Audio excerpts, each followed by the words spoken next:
यहाँ पर यिल्दिज़ आसमा को बताती है कि रात को आकिब बहुत अजीब बिहेव कर रहा था। आसमा और यिल्दिज़ को लगता है कि शायद आकिब कोमल को किसी और लड़की के साथ धोखा दे रहा है।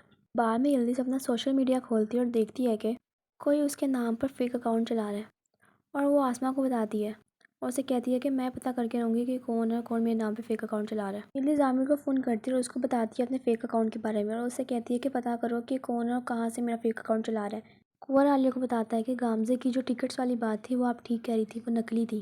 वो कहती है कि खानदान को ज़रूर गामज़े से कुछ चाहिए होगा, की वजह से उसने ये सब किया। कुंवर उसे बताता है कि कुछ टाइम पहले मुझे और आमिर को लगा था कि आकिब एक कातिल है और हमने उसका पीछा भी किया था, लेकिन हमें कुछ पता नहीं लगा। आलिया उसे कहती है कि चलो इस बात को मैं वैसे मानती नहीं, पर फिर भी अगर सोचो अगर ऐसी बात होती, लेकिन खानदान कैसे एक कातिल से अपनी बेटी की शादी होने देती।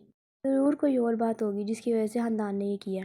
यहाँ पर गामज़े को यकीन नहीं आ रहा होता कि वो इतनी बेवकूफ़ है, कैसे खानदान की बातों में आ गई। उसने यहाँ पर खानदान को मिलने के लिए बुलाया है, बल्कि उसको तो और शौक मिल जाता है। खानदान को अपने किए हुए बिल्कुल पछतावा नहीं होता, ना ही वो उससे कोई सॉरी बोलती है जिसकी वो एक्सपेक्ट कर रही थी, लेकिन खानदान उसको और ही बातों में लगा कर चली जाती है। खानदान को आलिया पे शक होता है, इसकी वजह से वो जमाल से कहती है कि उसके आने से पहले उसका पूरा रूम चेक करे, ज़रूर आलिया ने कुछ ना कुछ किया होगा। जमाल उसका रूम चेक करता है और उसको उसकी टेबल के पास एक बग मिलता है जो कि आलिया ने उसकी रिकॉर्डिंग करने के लिए लगाया होता है। वो उस रिकॉर्डर को उतारता नहीं बल्कि वहीं लगा रहने देता है। यहाँ पर ऑफिस में दोबारा से सादिक आता है। दुआन के गार्ड उसको अंदर नहीं आने देते। वो बाहर से जुनैद को आवाज़ देता है, जिसकी वजह से जुनैद बाहर आता है और दोनों लड़ना शुरू हो जाते हैं उनके प्लान के मुताबिक। दुआन के गार्ड सादिक को लड़ाई से रोकते हैं और उसको रूम में बिठा देते हैं। जब सादिक और जुनैद आपस में लड़ रहे होते हैं, उस वक्त मुराद और जमाल दोनों ही इन दोनों को देखते हैं लड़ते हुए। खानदान ऑफिस में आती है तो जमाल उसको इस बारे में बताता है कि सादिक और जुनैद दोनों आपस में भाई हैं। खानदान को इसमें अपना फ़ायदा नजर आता है, तो वो उसे कहती है कि सादिक का है, मुझे उससे मिलना है, इससे पहले कि आलिया उससे मिले। वो सादिक के पास जाती है और उसको सैदोश करके बुलाती है। उसे कहती है कि मैं तुम्हारा साथ दूंगी, तुम अकेले नहीं हो, हम दोनों मिलकर तुम्हारे लिए ज़रूर लड़ेंगे। सादिक यहाँ पर दुआन के पास आता है।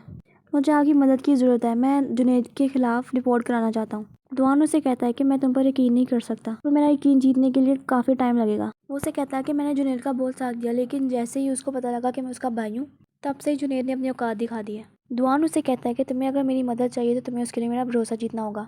यहाँ पर जो आलिया ने रिकॉर्डर लगाया होता है खानदान के रूम में, वो उसकी रिकॉर्डिंग लेकर दुआन के पास आती है। वो दुआन को सुनाती है कि कैसे खानदान फीदो के बारे में बातें कर रही होती है कि मैंने फीदो को हायर किया था, इसके बारे में किसी को पता नहीं लगना चाहिए। दुआन की रिकॉर्डिंग सुनकर कोई एक्सप्रेशंस नहीं होते। उसे कहती है कि या तुम्हें कोई फ़र्क नहीं पड़ा रिकॉर्डिंग सुनकर। दुआन उसे कहता है कि जब खानदान इस बारे में बातें कर रही थी मैं वहीं पर ही था। आलिया को ये सुनकर गुस्सा आता है। वो कहती है कि क्या आप तुम दोनों मेरे खिलाफ साजिश करोगे। दुआन कहता है कि साजिशें तो तुम करती हो। आलिया दुआन से कहती है कि खानदान को ये नहीं पता था कि उसके रूम में 2 रिकॉर्डर्स हैं, तुम अभी मुझे जानती नहीं हो कि मैं क्या कर सकती हूँ। वो दुआन को फिर रिकॉर्डिंग सुनाती है जिसमें खानदान ने फीदो के बारे में बातें की होती हैं। दुआन ये सुनकर गुस्से में आ जाता है। दुआन उस पर गुस्सा करता है, उससे कहता है कि तुम में और खानदान में कोई फ़र्क नहीं है। आलिया उसे कहती है मुझे कभी खानदान से कंपेयर मत करना, अगर 10 खानदान भी पैदा हो जाए तो वो मिलकर भी एक आलिया नहीं बन सकती। दुआन खानदान को अपने ऑफिस में बुलाता है और उसको बताता है कि आलिया ने उसके कमरे में 2 रिकॉर्डर्स लगाए। खानदान इस बात से बिल्कुल इनकार कर देती है और उससे कहती है कि ज़रूर आलिया ने मेरी एडिटिंग कर रिकॉर्डिंग बनाई होगी। दुआन उस पर बहुत गुस्सा करता है, उससे कहता है मेरी बेटी और मेरी बीवी से दूर रहो तुम। यहाँ पर आमिर को, जो यिल्दिज़ के नाम पर फेक अकाउंट्स बना रही थी, वो लड़की पता लग जाती है कहाँ रहती है। तो आमिर और यिल्दिज़ दोनों उसके घर जाते हैं ये पता करने के वो कौन है। उसको देख के कहती है कि तुम एक अमीर औरत हो, तुम्हें क्या ज़रूरत है ऐसे काम करने की और फेक अकाउंट्स बनाकर चलाने की। उसे कहती है कि मैं जो अमीर हूँ, मैं इसी वजह से तो अमीर हूँ, मैं फेक अकाउंट्स बनाकर चलाती हूँ लोगों के, जिसकी वजह से मैं मशहूर हो गई हूँ। हाँ, मुराद को दुआन ने शादी के पीछे पीछे लगाया होता है और वो पूरा दिन शादी के साथ ही रहता है। तुम्हें दुआन का भरोसा जीतने के लिए कुछ करना पड़ेगा। अगर तुम दुआन का भरोसा जीत लोगे तो तुम्हें वो हर चीज़ मिल जाएगी जो तुम चाहते हो।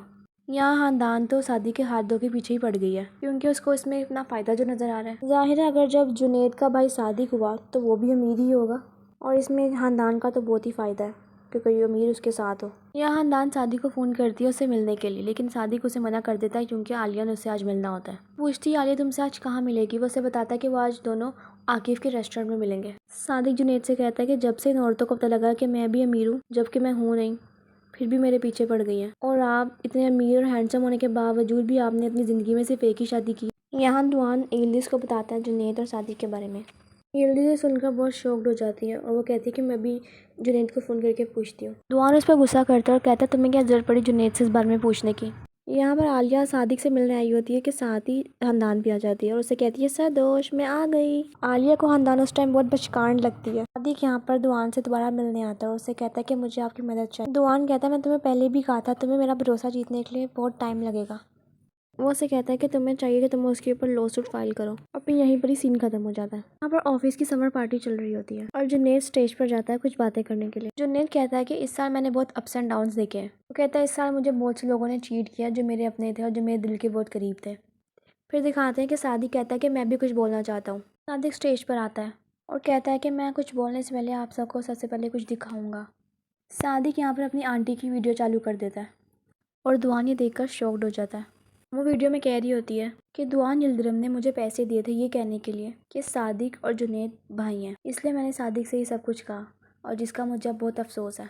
پھر فلیش بیک دکھاتے ہیں کہ کیسے جنید صادق سے کہتا ہے کہ اگر تو تمہاری آنٹی پیسوں کے لیے بکی ہیں تو ہم انہیں جتنے دوان نے اسے دیے ہیں اسے ڈبل پیسے دیں گے، لیکن اسے ہمارا یہ کام کرنا ہوگا۔ پھر دوان سمی کو فون کرتا ہے اور اسے کہتا ہے کہ تم بہت مشکل میں پھنس جاؤ، میں نے اپنے باس کو بہت مشکل سے روکا ہوا ہے، وہ تمہاری امی سے ملنا چاہتا ہے اور اگر تم نے یہ میرا کام نہ کیا تو تم دونوں بہت بری طرح پھنس جاؤ گے۔ سامی اس کا کام کرنے کے لیے مان جاتا ہے۔ یہ سب سن کر سب حیران ہو جاتے ہیں لیکن یلدز دوان سے بار بار پوچھتے ہیں کیا یہ سب سچ ہے، لیکن دوان سے کوئی جواب نہیں دیتا۔ جنید کہتا ہے وہ لوگ جنہوں نے مجھے اور میرے بھائی یعنی صادق کو ہم دونوں کو لڑانے کی کوشش کی وہ نہیں جانتے کہ وہ ایسا کبھی نہیں کر سکتے ہمارے ساتھ۔ جنید دوان کا نام لیتا ہے اور اسے کہتے ہیں کہ تم نے بہت کوشش کی لیکن تم اپنے پلان میں سکسیسفل نہیں ہو پائے۔ دوان کا غصے سے برا حال ہو جاتا ہے اور وہ غصے میں ہی پارٹی سے باہر نکلتا ہے۔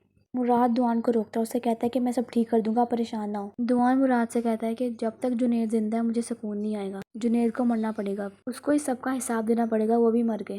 اور یہیں ایپیسوڈ ختم ہو جاتی ہے۔ اب دیکھتے ہیں کہ نیکسٹ ایپیسوڈ میں کیا ہوگا۔ Okay bye bye.